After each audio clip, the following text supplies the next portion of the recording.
We did do a couple things right. Our tombstone, when we sold in 2003, the day the power went out in 2003 was the day that we sold the company. I think the first one that's really important to us was we were very customer-centric, that we cared a lot about making sure that our customers had what they needed when they needed it. Any promise we made to them was fulfilled. As Andrew said, we were working in boxer shorts in an apartment on campus, but when we told someone we were going to have something for them the next morning because they needed it for their job, they had it the next morning. We made sure that anything we could do for our customers would happen the right way. So we also knew when to pivot. Pivot obviously is this new buzzword of knowing when to significantly change course in your company. So we had a crossroads at one point where we didn't actually start out with the intention of licensing and selling the information. We were never going to touch the information. We were going to have a monitoring service to tell people when it changed. And so we were talking to all these engineers, all these customers, and saying, how would you feel about the service? And they'd say, oh, that's a great service, but right now I need a copy of ASTM B117. Can you get me a copy of that right now? And so after 50 or 100 people pounding this into us, asking us these questions, finally it probably took us 100 people before we said, okay, now we really know what people want. Let's pivot and let's start licensing the information and selling that information.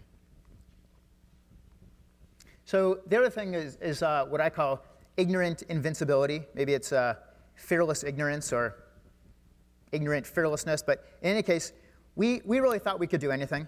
We didn't have the experience of working at a large company, which often breeds people saying, no, you can't do that, no, you can't do that. We didn't know any better. We didn't look for reasons not to do things.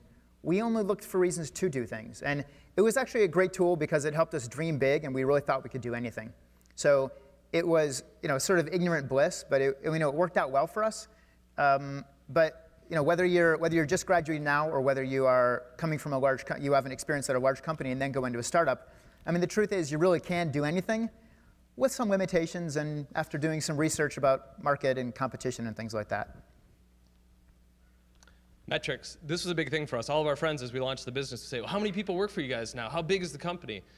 The metric that we cared most about was revenue per employee. We were really into efficiency. Even though we started super lean, we realized the places where we could really ramp up quickly by automating something, by hiring someone to bring them in. And so metrics we always watched was revenue per employee. That was a key one.